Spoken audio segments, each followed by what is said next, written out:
That's exactly what the Fed is going to do, unfortunately. When the Fed is surprised by the fact that we go into a severe recession and inflation actually gets worse, right, which is a situation that they think is impossible. They think, well, if we go into a deep recession, at least we won't have inflation to worry about anymore, and we can just go back to what we've been doing, which is creating inflation. But if we go into a severe recession and inflation is still high, well, they're out of tricks, right?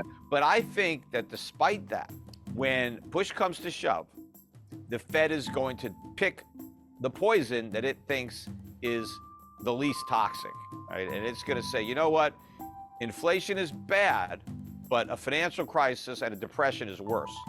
So we're just going to have more inflation. We're just not going to get back down to 2%, maybe 3 or 4%, whatever they're going to say. But hey, we're never going to get to 2 because the cost of getting there is too high. So we're just going to have to get used to living in a world with higher inflation because it's better than the alternative. Now, it's not better than the alternative. It's way worse. But the Fed and the government won't know that. And even if they do know that, all they really care about is the short run. And yes, if the poison they pick is inflation and they go back to QE and they cut rates, even though inflation is still high, the short-term pain will not be as great as if they did the right thing and continued the inflation fight. In fact, turned it into a real fight with big cuts in government spending, which is, of course, you're not going to fight inflation unless you get rid of these deficits. So we need spending cuts, maybe tax increases if we can't get spending cuts. Spending cuts are my preference. Tax increases would be the next choice, and not on the rich. Unfortunately, that's not going to work. So you got to raise taxes on the middle class and the working poor. So I'd rather cut spending to do that.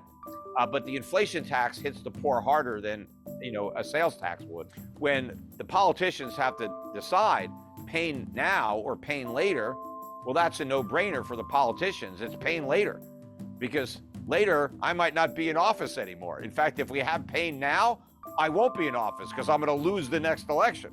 So the way to minimize my own pain as a politician is to kick the can down the road, right? So I'm going to do whatever it takes to get me reelected. So if inflation now means pain later instead of now, even if it means some pain now, but the worst pain is later on, that's what I'm doing. The politicians will always sell out the long-term interests of the country for their own political benefit. And so that's what's going to happen. And the central bankers are really no better than the politicians. I mean, they're really political animals there. And they're going to make the same choice. They're going to choose pain later because, as far as Powell is concerned, hey, I'm just going to finish out my term and it's somebody else's problem, right? Don't blame me, right? I don't want to be the one that gets blamed for all this pain. Let it happen on somebody else's watch. The only time that they will do the right thing, potentially, I mean, it's not a guarantee, but let's say we're at a real crisis, right? Where the dollar is imploding, prices are skyrocketing, right? Inflation is, we're on the verge of becoming, Argentina or Zimbabwe, where it's like, it's going to be awful with, price control, shortages, riots, looting, civil unrest. I mean, things are just, it's just like an apocalyptic environment, right? In that environment where it's like, crap, no matter what we do, we're screwed. Maybe then they'll do the right thing. It's like but they're going to exhaust all the other possibilities. They would have done everything they could possibly do wrong. And then it's that, okay, no matter what we do, we're screwed. Maybe then they'll do the right thing, assuming they understand what the right thing is. I mean, I'll be there to tell them, but the question is, will they listen? It's going to lead me into the next question here is like, what is it that they are going to do for this next issue, or what is it that they are planning on doing to create like the monetary stimulus or whatever that's coming? Central bank digital currencies. What's going on here? I mean, this seems to be pushed worldwide and almost guaranteed to be coming.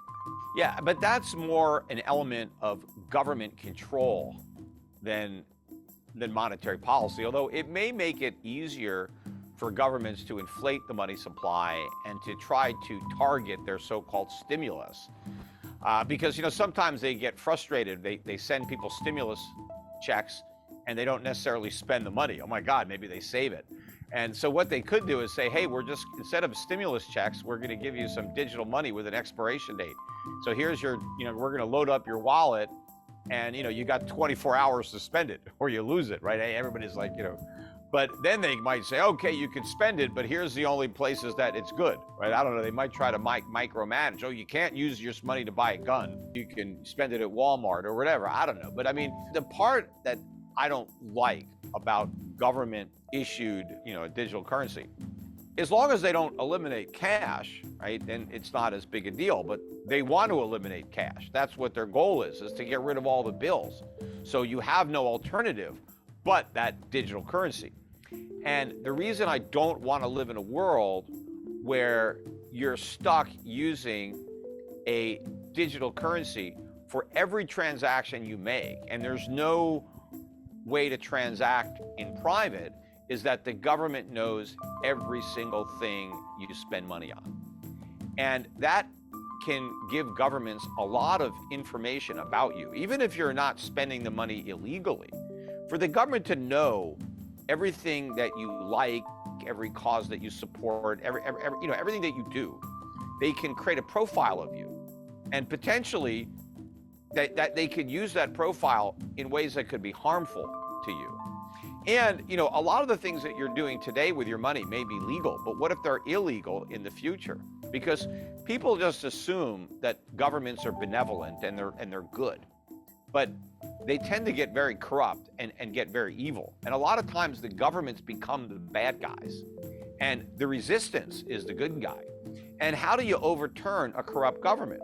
Well, it's a lot more difficult if that corrupt government knows every single thing you're doing and can see all the places that you're spending your money. And they can crack down on anybody that becomes part of a resistance.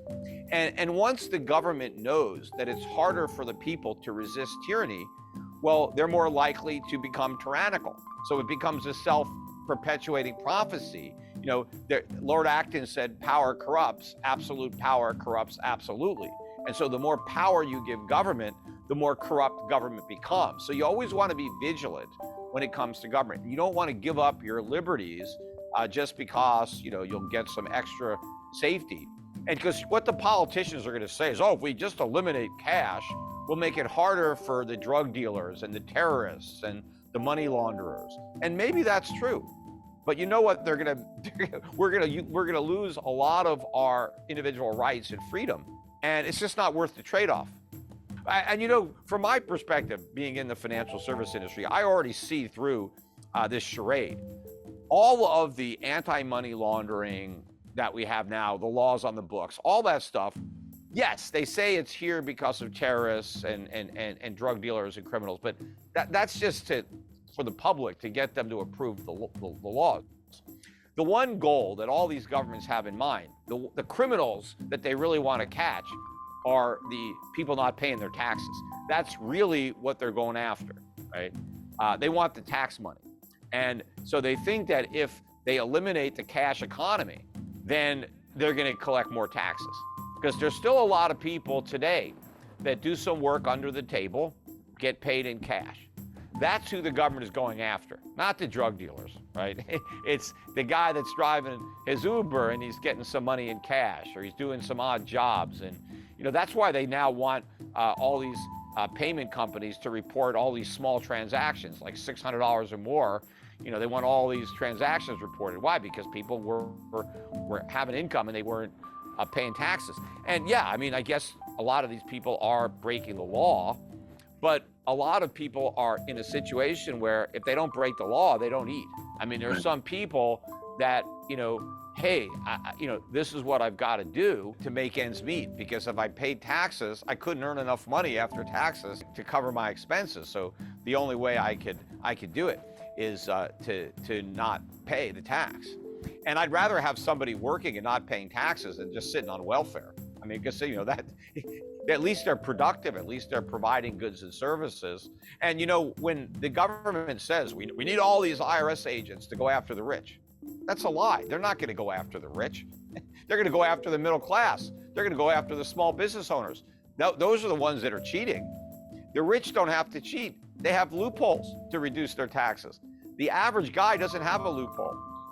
So his loophole is, well, I'm going to make some money on the side and I'm not going to report it, right? Or I'm going to exaggerate some of my deductions. But you know, the minute you eliminate cash, they crack down on the underground economy.